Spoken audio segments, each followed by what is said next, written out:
aloft over the Atlantic seaboard one fine morning in 1943, an imposing force of American naval air power proceeds to an important rendezvous.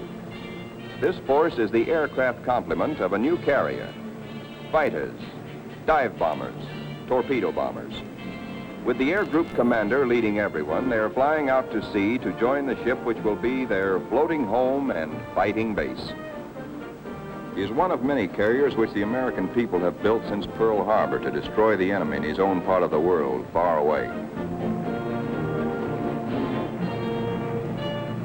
And there now is our base, powerful and serene.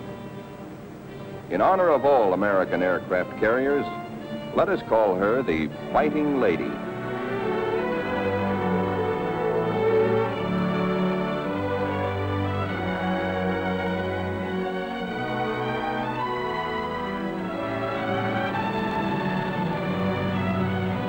Against a good solid wind with their tail hooks down, our planes come into the broad flight deck of their new home.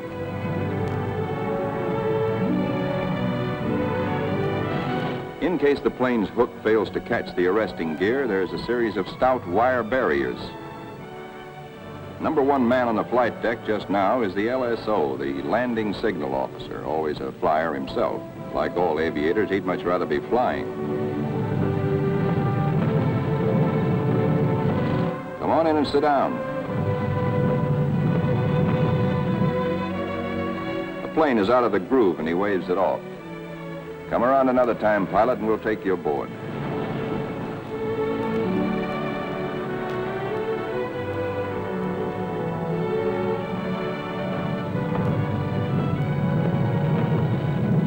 When planes land, they taxi quickly forward out of the way. Later, they'll have to be shifted to the stern and rearranged in proper position for takeoff. This is called respotting the deck. Here is our skipper, Jocko, a veteran Navy flyer, Annapolis, 1917. He is not impressed by our earnest efforts, nor the flight deck control officers. The skipper calls all hands together and gives us a piece of his mind. We'll never be ready for combat unless you flight deck crews learn right now to work as a team. Don't you men realize that before long we'll be in dangerous waters? That's too slow. Bear a hand.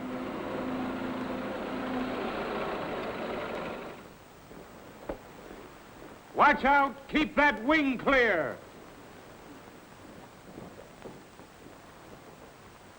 Get it over to starboard. Way over to starboard. Come on, get the lead out of your pants.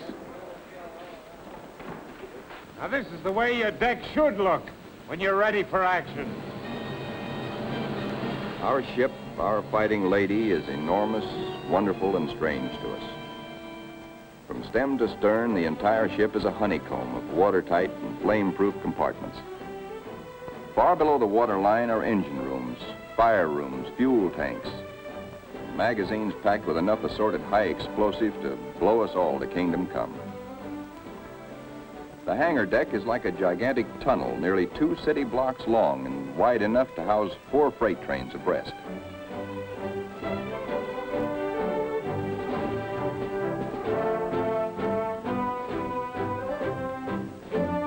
It'll take us a week, a month maybe, to learn our way around.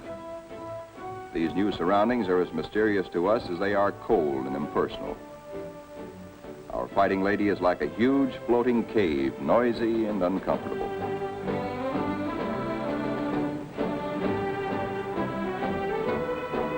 Elevators as big as a tennis court carry us topside to the flight deck. The great superstructure rising amidships is called the island. This is truly the ship's nerve center, its fighting brain. 85% of us who make up the Fighting Lady's family are volunteers in this war and have never been to sea before. We learned our jobs theoretically in intensive training ashore. A very short while ago, we were high school boys and college kids, or bank clerks, or farm hands, or factory workers. Now we are blue jackets and Marines, all members of a naval combat team nearly 3,000 strong. In our multitude of new tasks and duties as a team, we're very green, but curiosity and comradeship, and the instinct of self-preservation are great teachers.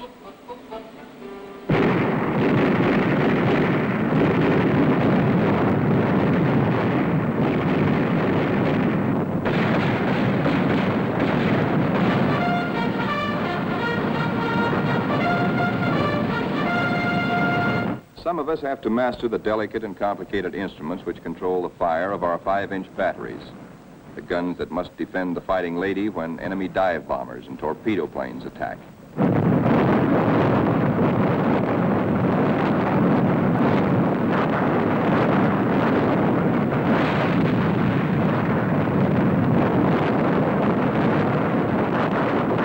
We train and train to learn our stuff and earn our E for efficiency.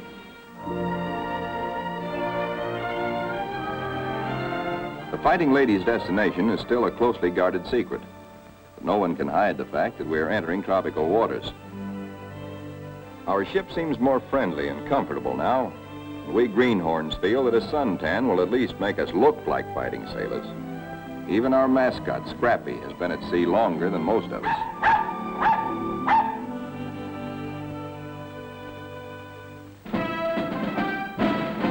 Some of the mystery that has been hanging over us is lifted when we enter the Panama Canal. There is a lot of unprofessional nervousness about whether or not we're too big to get through the locks. By using lines instead of fenders, we do get through, as the naval constructors knew all along we would. Come on, hop aboard. We're going places. For 2 cents, I would. Do anybody want to swap?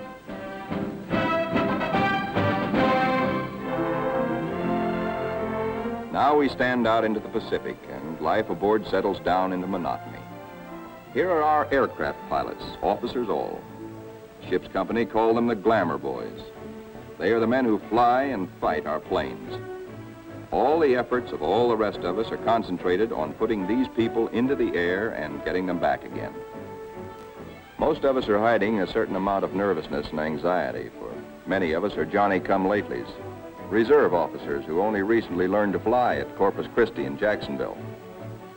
Others among us are specialists who trained at Quonset Point, Rhode Island. Reserves are called by the regulars, in a friendly way, 90-day wonders. In return, the Annapolis regulars are called the trade school boys.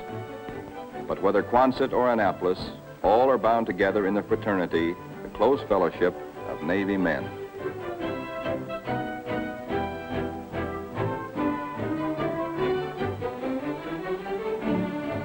Among the ship's non-commissioned personnel, almost 3,000 blue jackets and 100 Marines, the hottest shots are the air crewmen, aerial gunners, and radio men. These boys and the plane captains are the partners of the glamour boys in the air. By non-flying blue jackets, they are called Zoom pigeons or Airedales. And because they receive 50% extra pay for flying, they are sometimes referred to as the bankroll boys.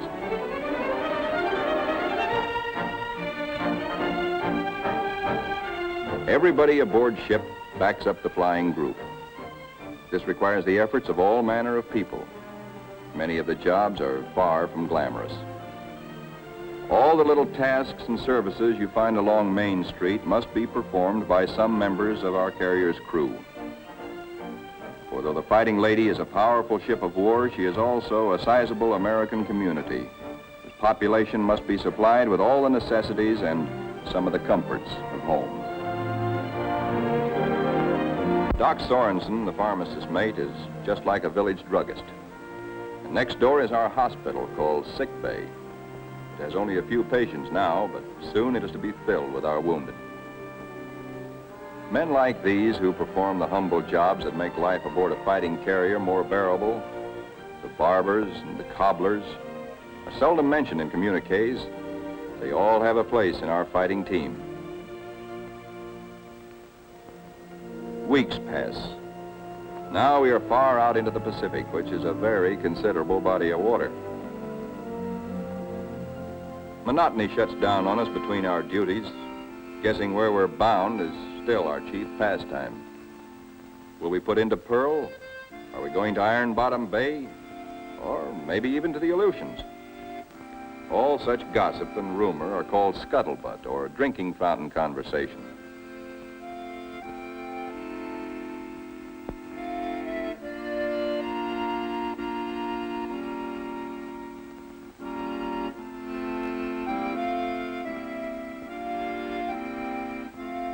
Throughout the ship, men get together in little groups to take refuge from the heavy burden of waiting for something to happen.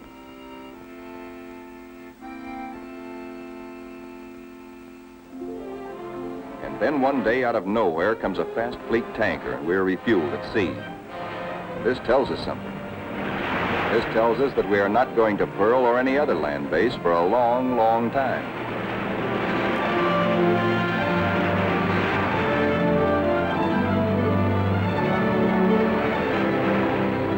Besides our skipper, we have an admiral aboard, a sea dog who's been a naval flyer for nearly 20 years. Until now, only these officers have known where we are to go. But now Jocko, our captain, confers with the air group commander and reveals the plan. The Fighting Lady has been ordered to make a strike.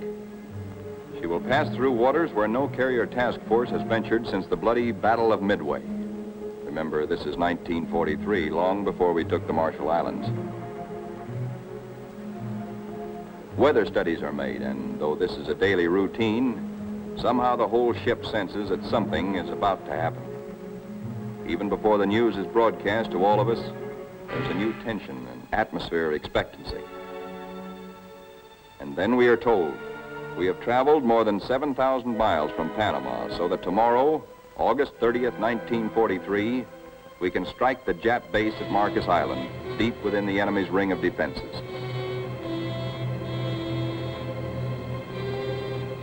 The evening before our first strike, the air group commander briefs all his pilots with maps and the model of our target. We are sticking out our necks to within 1,000 miles of Tokyo to divert the Japs' attention from other American activities far south and east of Marcus. Those of us who have never before been in battle, that's most of us, ask a lot of questions of those who have seen action. Seat gunners. Don't break off until you're practically on the same course and right astern of the enemy. Then push over fast. Outwardly, we try to seem composed and cheerful, but a lot's going on inside our minds. We question our most inner selves. What'll it be like? How'll we take it? Will we do all right? This is the night when a lot of boys write one more letter home.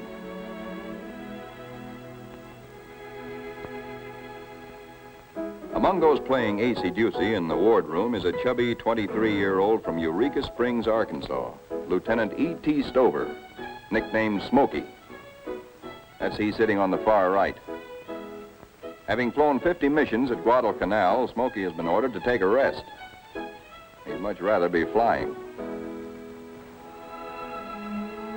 Before dark on the eve of battle, our planes are loaded with bombs and gas. So that each plane will be in its precise position for a speedy takeoff, we spot and respot our deck.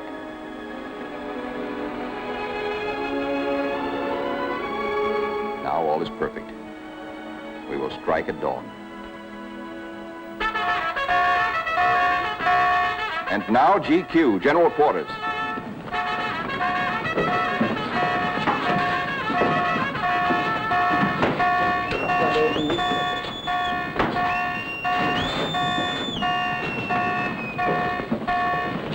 Every man on the ship goes to his battle station, his special place on the fighting team. George, the barber, will pass ammunition. Leo, the baker, will be a sky lookout. Frank, the tailor, is assigned to a first aid station. Pilots are in their ready rooms. Each squadron, fighter, bomber, torpedo bomber, assemble separately. Flyers get into their flight gear and receive last-minute data and instructions.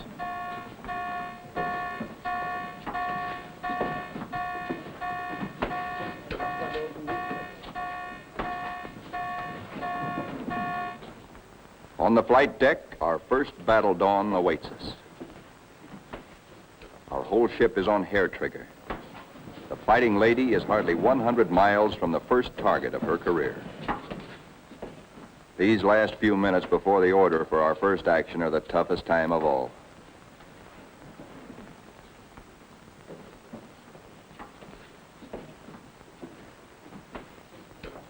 A wise man once said, "War is mostly waiting."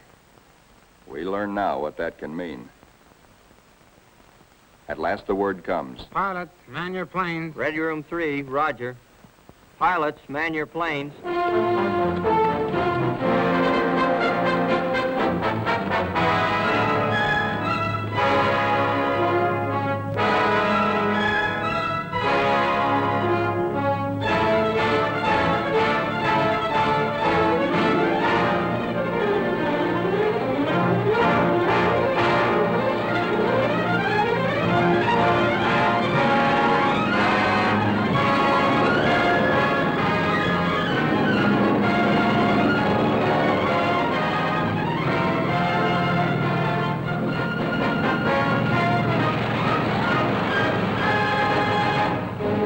The fighters take off first to form cover aloft for the other squadrons.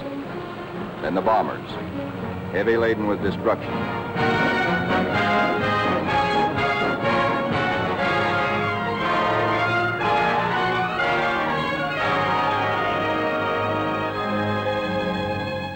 The sun has risen now, and our escorts are alert for enemy submarines.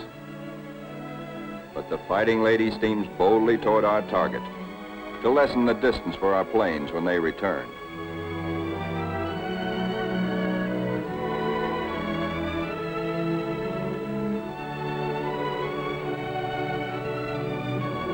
The radio plotting room is the electric eye and ear by which the Fighting Lady detects and keeps tab on all planes and ships for miles around us. Smokey, the fighting ace from Arkansas, has been put in charge of this room for our big day. Hunched among his assistants, Smokey is like a super quarterback on a super football team. He is in constant touch with our entire air group.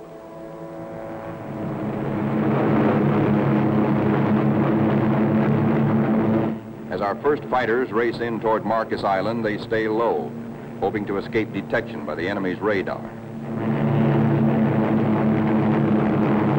Then they climb suddenly and dive. A surprise strafing attack on the enemy's airstrips. These red balls floating up at us so lazily are anti-aircraft fire. There is 3 times as much of it coming up at us as we can see, because only 1 shell in 3 is a tracer. What look like fiery pollywogs are tracers from our own wing guns. The Ack is much heavier than expected, but through it we go to knock out enemy bombers on the ground. All through these battle pictures, realize that we are looking straight down our own gun barrels. These pictures are taken automatically by the same mechanism that operates the guns. Pictures even shake with the gun's recoil. Our eye is now the very eye of our fighting airplane.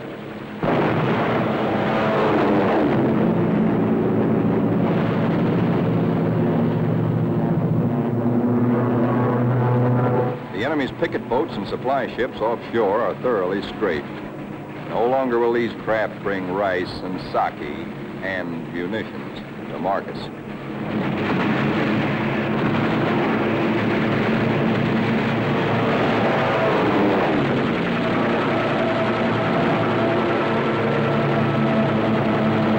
Our bombers flying higher see the island beginning to burn. A moment ago, it looked like a little jade trinket in a cobalt sea.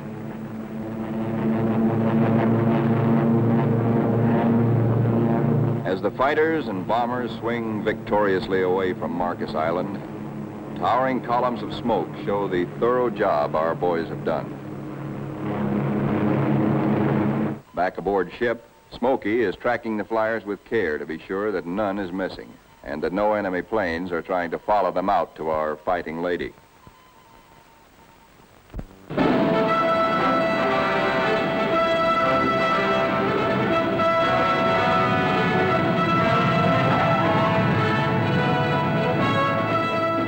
As our planes come aboard, there begins an operation almost as exciting as the attack itself. A ballet after battle, with the plane directors as dancing masters. The whirling propellers fill this scene with danger, but now our crews are trained and adept.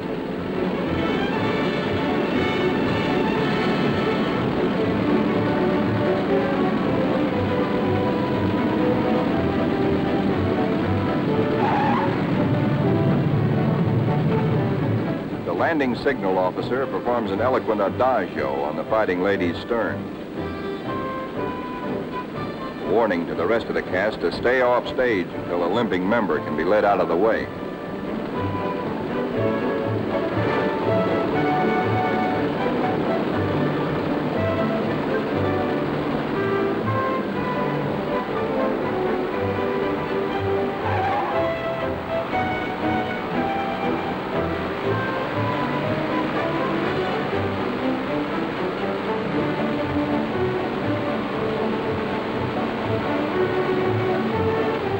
pilots go below to report to their combat intelligence officers.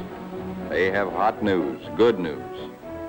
They tell what they saw and did, how many rounds of ammunition they fired, how many bombs they dropped, what they hit, what they noticed at the target that was new and different or that may need hitting again. As the reports are added up and our combat photographers develop their pictures, the story becomes better and better. Every single Jap bomber on Marcus has been destroyed. 80% of the shore installations blasted or set afire. Hangars, radio stations, gas dumps, ammunition dumps. Marcus is now a lovely mess.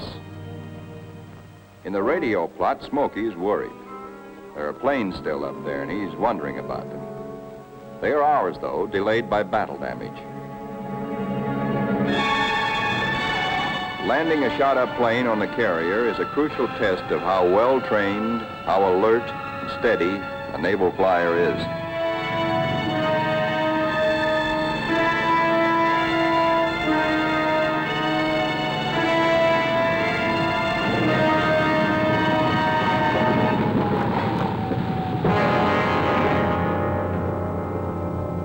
The Fighting Lady now has met her enemy. In the wardroom, the pilots who this morning felt new and nervous now talk like veterans. We have been baptized by fire and have survived nicely. We of the Fighting Lady are growing up.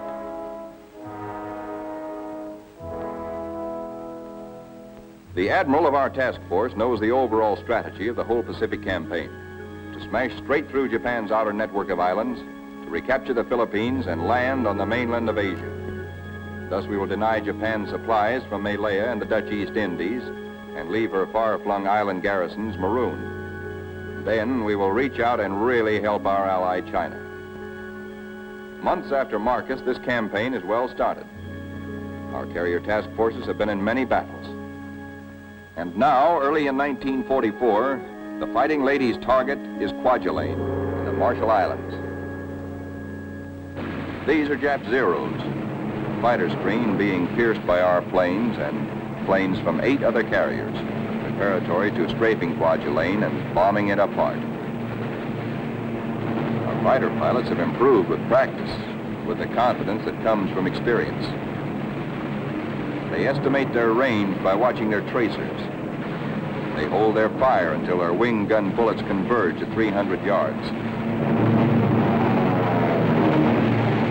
Shoot in bursts instead of in steady streams, which heat up the guns and spend ammunition.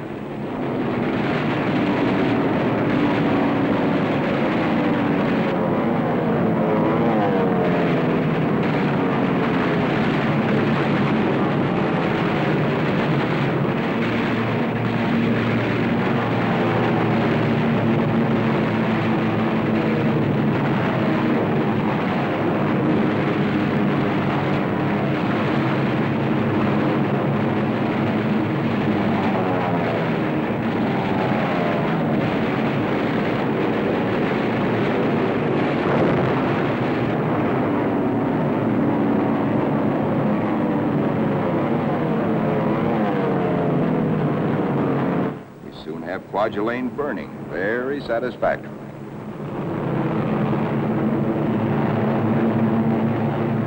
After our bombing attacks and heavy shelling by our surface ships, assault craft filled with Marines and Army hit the beaches.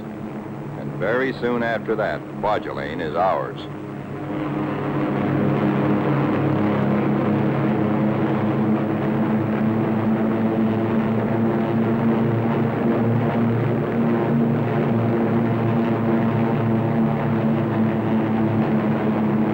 Right after Kwajalein, word comes to our admiral that at Truk, Japan's huge and secret naval fortress 1,400 miles to the west, there apparently are some heavy units of the Japanese battle fleet. Perhaps we can surprise them. Again, the Fighting Lady's squadron and squadrons from other carriers take off for combat. A lot of mouths are dry at the thought that our target is mighty Truk. The rear seat gunners look back at the Fighting Lady, wondering when and if they will ever return to her.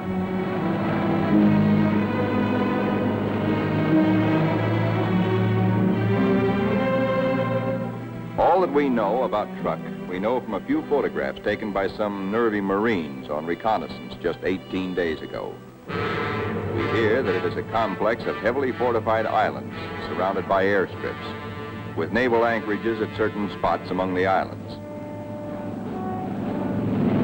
For the next 2 days, more than 1,000 of our carrier-based planes are going to sweep in on Truck in relays. The planes appear to float gently off our bow. Actually, their airspeed is a good 70 knots. Diving in on Truck, we again turn on our guns and their synchronized cameras. Truck's defenders are aloft and we smack them hard.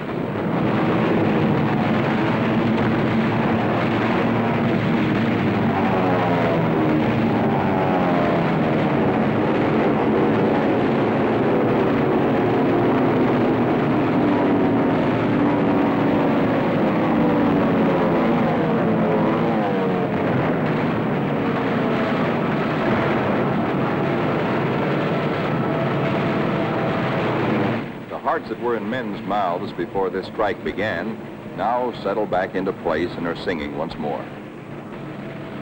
There's something really grand, something historic about diving in here on this place which Japan has been building and guarding jealously from all but Japanese eyes for 20 years. We dive right in low and take a good look at fighter strips, bomber bases, and seaplane ramps.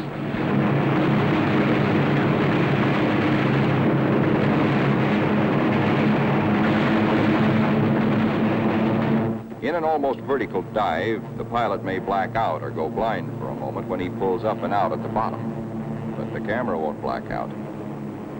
It cannot see the landing of our own bomb, for we'll be up and away before that reaches the target, but it records the hits of other planes ahead of us.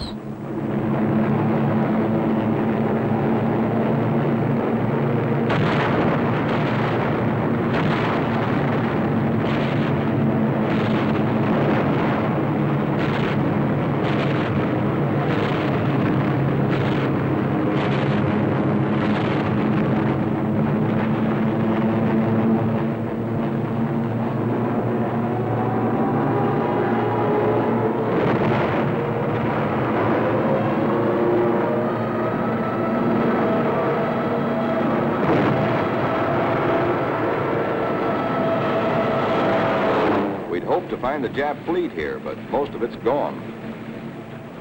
Some lingering ships, including some of their fast fleet tankers, we find hiding in sheltered coves. The vessels which we are now strafing are other fleet auxiliaries, rice boats, transports, and ammunition ships.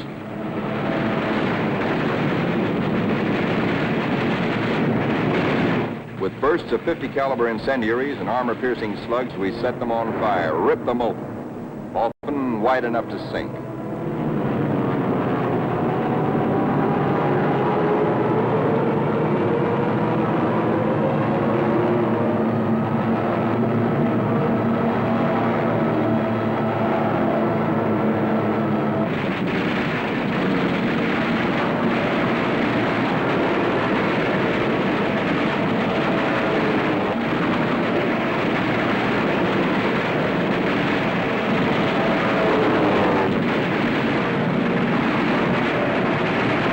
Strafing ships filled with TNT is not very healthy for pilots who dive too low.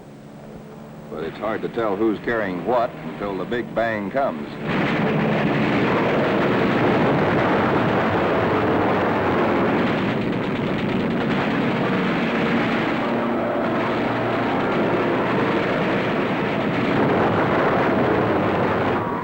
Returning to the deck at 130 miles an hour with a flap shot away, all a pilot can hope to save is his own skin.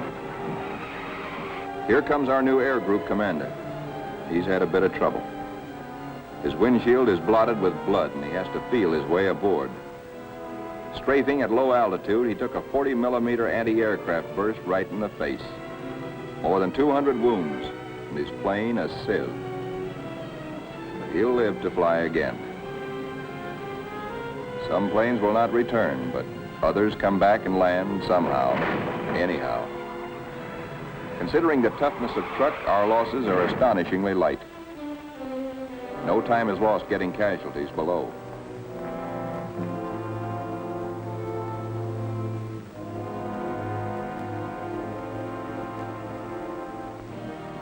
It's a long way from Truk to our secret rendezvous in the Marshall Islands. Someday it can be told just where this is. Actually, it is a magnificent new fleet anchorage, an advanced naval base, which we have taken from the Japs and made secure. Now, for the first time, we, who have been operating as separate, relatively small task forces, see assembled the enormous mass of naval power. Over 1 million tons of American fighting steel. New carriers, new battleships, new cruisers and fleet auxiliaries in an amount which Japan could never conceive, let alone produce.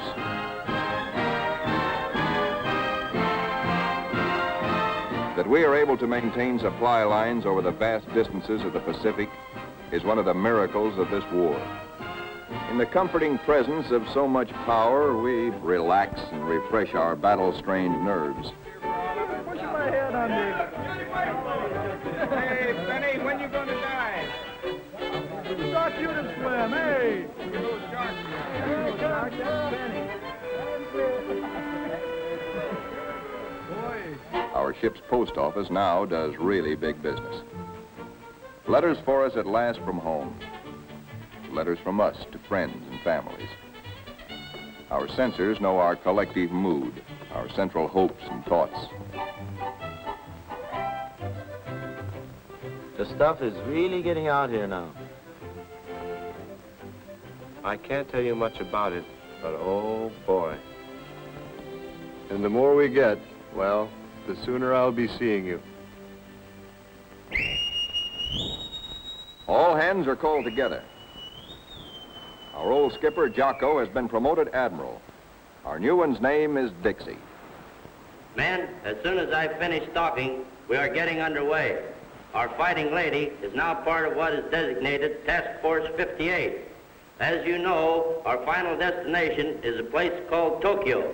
We'll have to fight hard to get there, but when we drop our hook at Yokohama, I'm going to throw a party. All hands are cordially invited.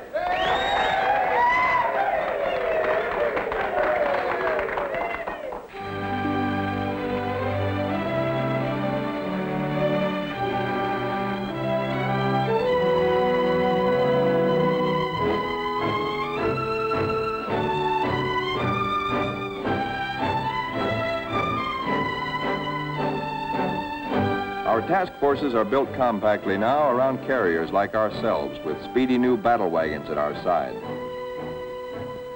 A carrier skipper never leaves the bridge at sea because carriers and their planes are the first to strike the enemy or to be struck by him.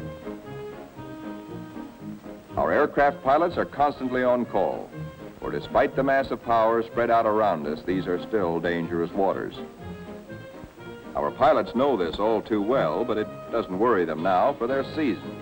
They know how. There are a lot of new faces among us, but most of these men, too, have been in action. At places like Hollandia, Millie, Joliet, Palau, Rabaul, Wake, Maloelap. Our rear seat gunners and radio men are old hands now. Some of their faces are different, too, because there have been replacements. A lot of them have been made commissioned officers. There's a saying in the Navy that you never learn to love a carrier until she gets hurt. Well, perhaps we don't really love our fighting lady, but we've become mighty fond of her and almost comfortable, almost at home.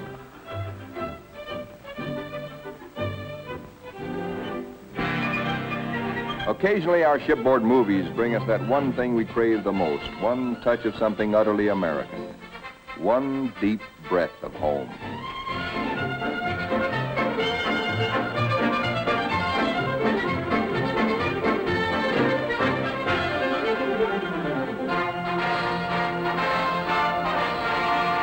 Like Jocko, our new skipper, Dixie, is an old hell-diving Navy pilot. In their battle caps, he and Admiral Mitcher look like big league baseball managers. Northwest we steam, and never before in history has an ocean borne such a weight of naval power. Not at Jutland, not at Japan's proud boast Tsushima was there anywhere near the force with which we now assert that this is our ocean, this is our air, We're seeking the Japanese battle fleet to prove it.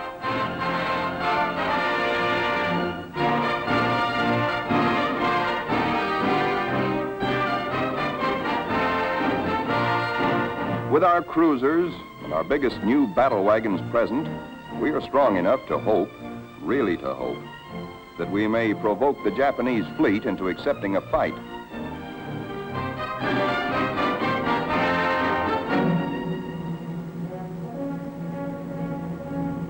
We're joined by plotting Coast Guard and Navy transports. The Marines again.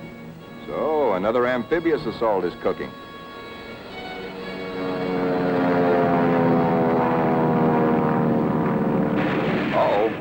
Our patrols have spotted an enemy search plane and are after her. She's a big bird. A 20-ton, four-motored Kawanishi seaplane, the kind we call Emily's.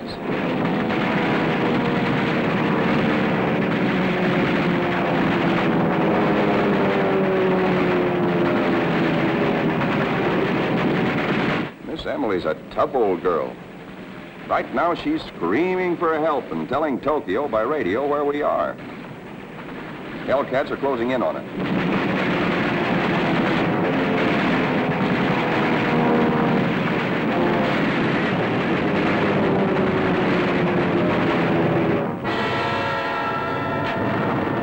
So long, Emily.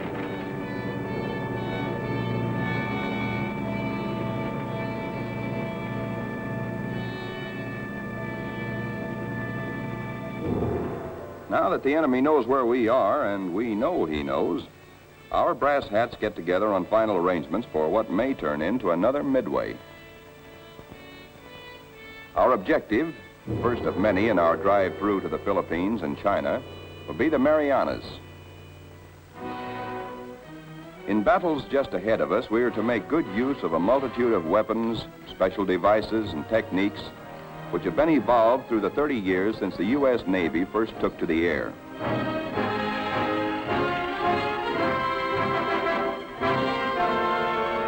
Not only did our naval flyers create the aircraft carrier itself, but it was they who devised the torpedo plane and invented and perfected dive bombing.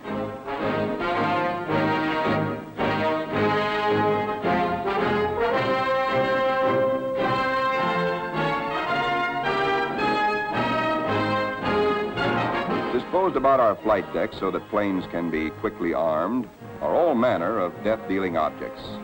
500, 1,000, and 2,000-pound bombs. We have torpedoes and incendiaries, and a kind of anti-personnel bombs we call daisy cutters.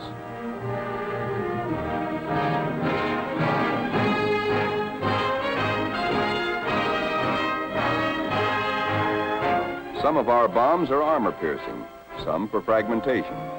Others have delayed action fuses to prolong the effect of our bombardment for hours after we have delivered it. Here are the new rockets, which pack the same wallop as a 3-inch shell. They weigh little, and because there isn't much recoil, they can be fired from planes.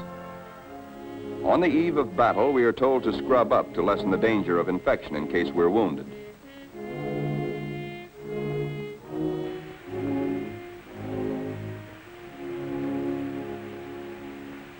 As well as our bodies, most of us prepare our souls.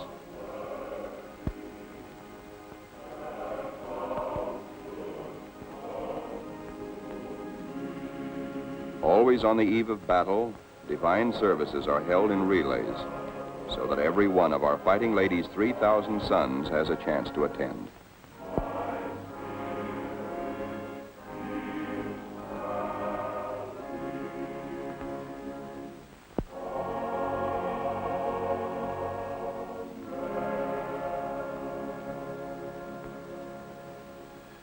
As the eve before battle lengthens, there is the usual waiting. Again, we're reminded that war is mostly waiting.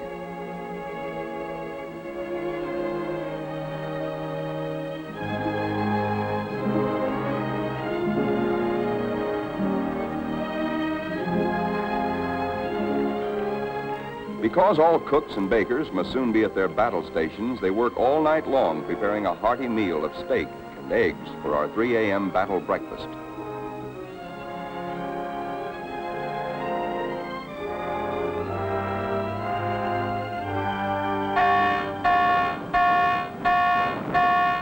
We're being attacked.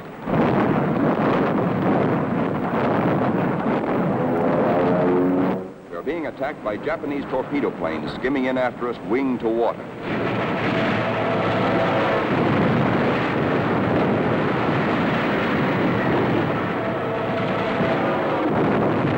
All they want is one hit on our flight deck. We have nearly 90 planes fueled and loaded with bombs, ready for the takeoff.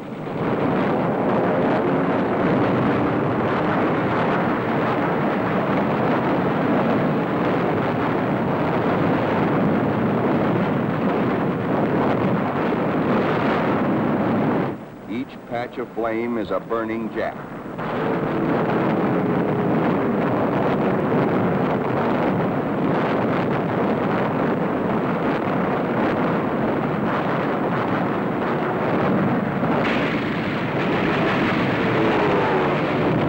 In this surprise attack, 19 Japs are polished off by our ship's batteries. Not a single carrier is hit. We have been fortunate. So now commences another major moment in the fighting lady's career. Flight quarters sounds. In this modern warfare, the young plane captains are to their pilots what squires were to armored knights of old. In this operation, typical of many more to come, a lot of other fighting ladies will be involved. And nearly 2,000 carrier-based planes, all of them attacking in air groups like our own.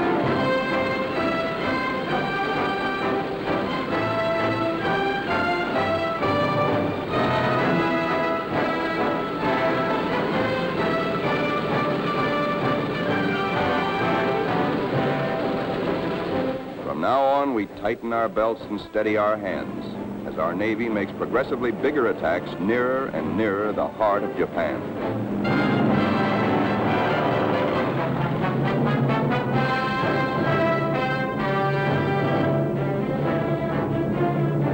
At his post and radio plot, tracking down enemy planes and cursing the luck that keeps him out of the air, Smokey chafes at being grounded on a day like this, especially when targets are juicy ones. All the Jap air bases and military installations in the Marianas, and a special prize package, Guam, the island which we did not fortify, but the Japs did. Now comes word that the Japs have sent strong air reinforcements to Tinian, which flanks Guam. Again, our synchronized cameras record, as no human eye and memory could record, just what our guns and bombs do to the enemy. These pictures enable our air combat intelligence officers to assess the damage as we swoop down upon Tinian.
While our planes return for more fuel and ammunition, the surface vessels take over. A prodigious naval barrage to prepare the beaches our assault forces are going to hit. Not only our newest, but some of our oldest and proudest battleships are here. The Colorado, the Tennessee, and the USS Pennsylvania, flagship of World War I.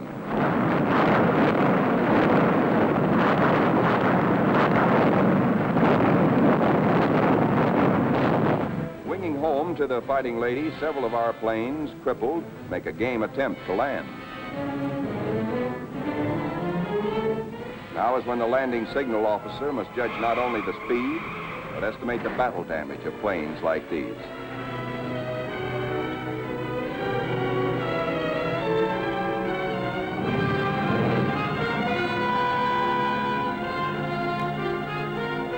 And flight deck emergency crews, firefighters, rescue details, and medical corpsmen exhibit almost incredible courage.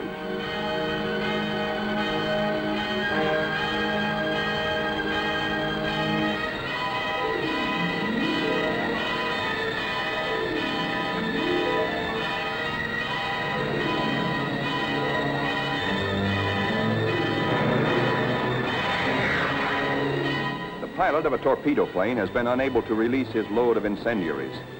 Burning thermite is spilling out at incandescent heat.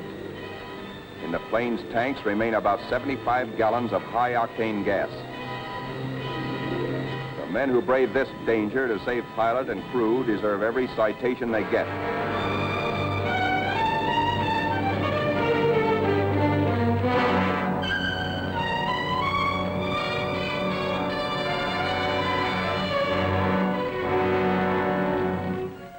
In the ready rooms, intelligence officers question battle-weary pilots. What did you see? Any Jap carriers in sight?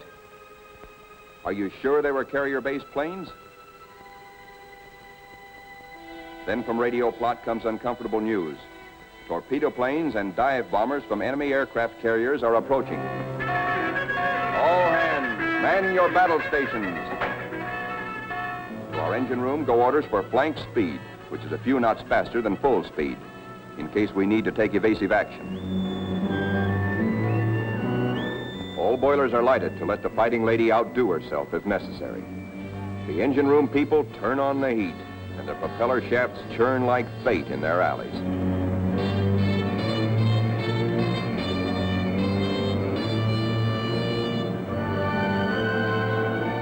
The Fighting Lady leaps through the sea on her guard.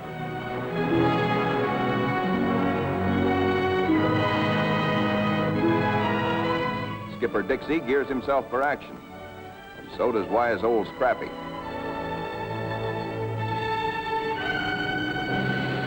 And now, here they come.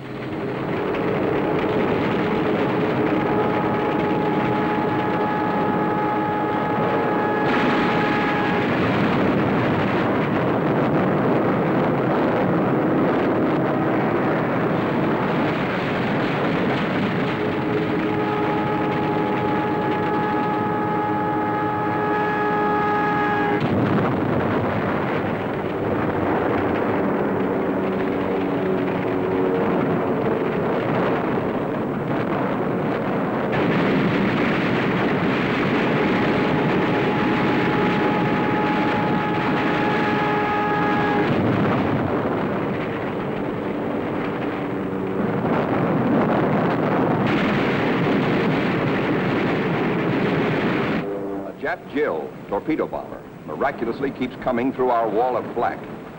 She's approaching us fast with a life that must be charmed. Our gunners throw everything they've got, but still she comes. If he ever releases that torpedo,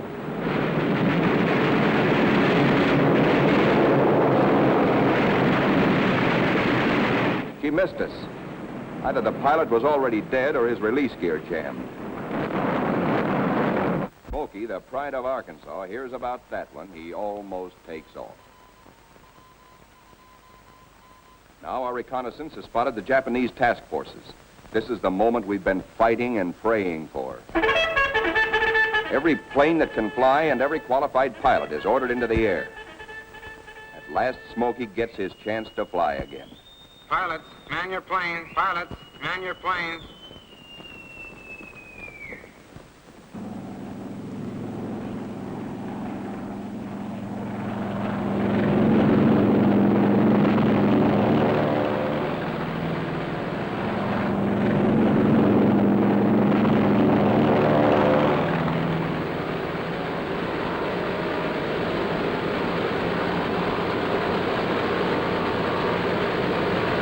Philippine trade wind is tearing down our flight deck. Our planes strain forward to rise into it. Our entire air group thunders out behind the group commander.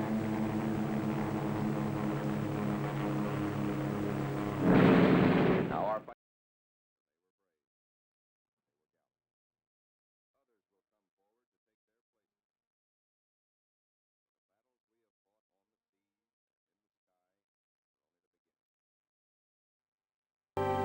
Still hungry for battle will steam our carrier, serene, powerful, unafraid. She and her planes will come home again someday, God grant, but not until the bitter, glorious end. For she is, and we salute her, the Fighting Lady.